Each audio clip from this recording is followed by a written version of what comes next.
Hey guys, we're doing things differently today. And I have a surprise for you guys on today's show. I'm excited and I think you're gonna like it. Today, I wanna talk about why so many people are broke, or maybe even why you're broke. And this has nothing to do with how much money you make, it's actually about how much money you keep. A lot of experts say that the reason why so many people are poor, it's because they can't control their spending. And this might be true for a lot of you. What's the first thing you do when you get your paycheck? You spend it. You go out on shopping sprees, you get that thing that you've been wanting, you spend it on things like cars, clothes, or your Netflix subscription.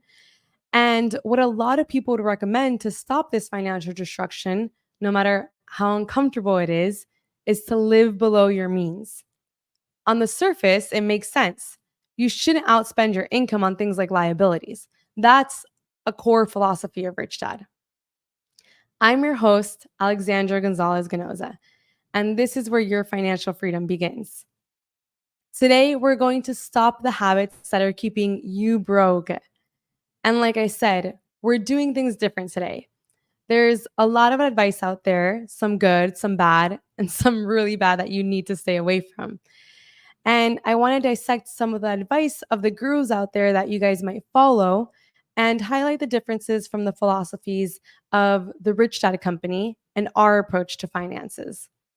I'll let you guys know if I agree, disagree, or what approach could be better in the Rich Dad perspective. As you guys know, Dave Ramsey has a very different approach to things than we do here at Rich Dad. He believes people should live debt free while we teach you how to use good debt. Honestly, there are people who should follow the Ramsey way. There's people that need to follow that advice based on their personalities and habits. But I like teaching financial education. And instead of living below your means, I want you guys to find ways to achieve your dreams and dream lifestyle.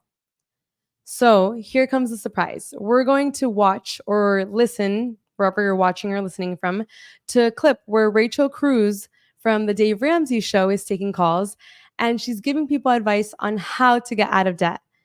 And this one particular caller grabbed my attention. My wife and I, we have quite a bit of debt. And so I was wondering how we should start working through that. We have about 150 in car loans and about 280 in student loans. 115 in car loans? 150. 150 in car loans. Okay. Yep, about 75 on each. Okay. And then about 280 in student loans. Okay.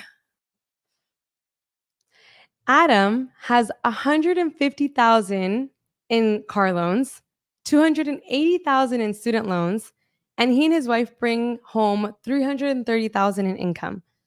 So in total, 430,000 in loans and only 330,000 in income.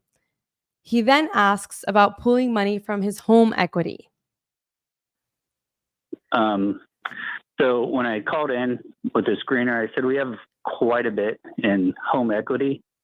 So I was curious, is that something that would be on the table to sell our house and just basically wipe it all out in one fell swoop? If you continue listening, her advice is no. In fact, I'll summarize it all for you.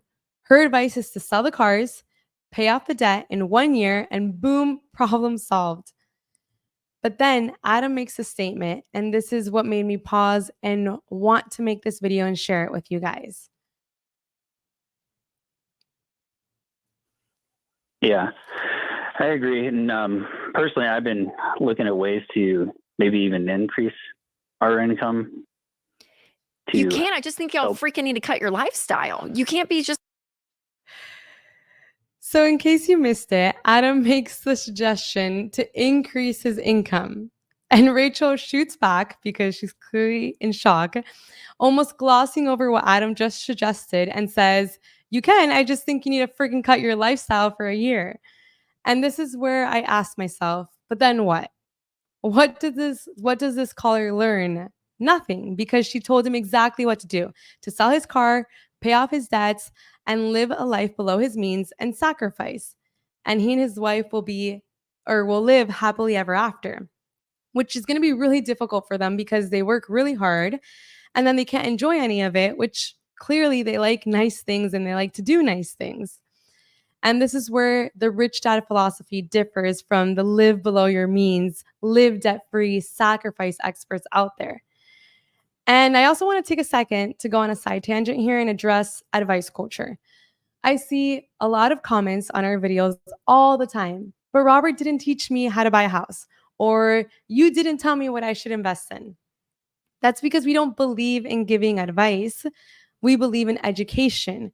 The whole concept philosophy behind the book Rich Dad Poor Dad is not to tell you exactly what to invest in. It's to give you the education and the mindset you need to achieve that life, to look for those investments.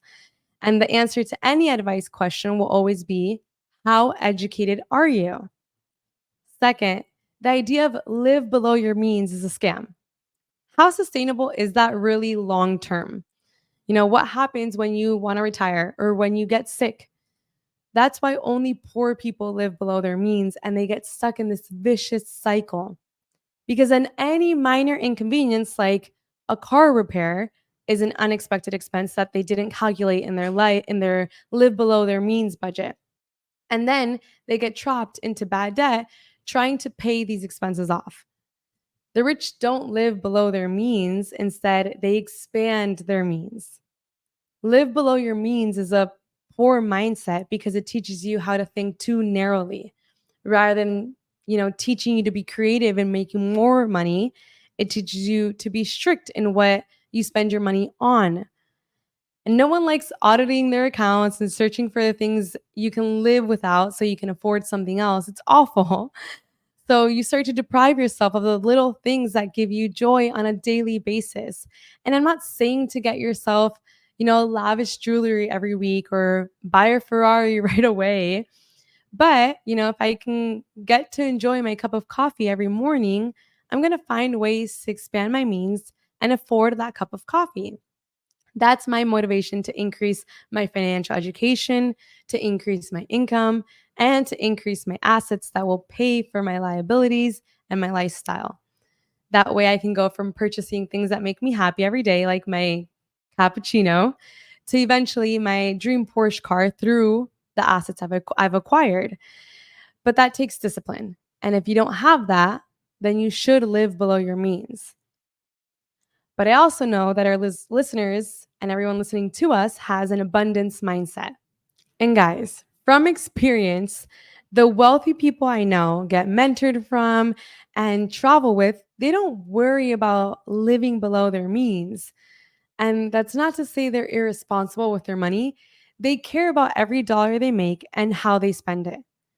But the way they continue to get richer is that they take all the time, all the dedication and energy it would take to cut their expenses, and instead they find ways to expand their means.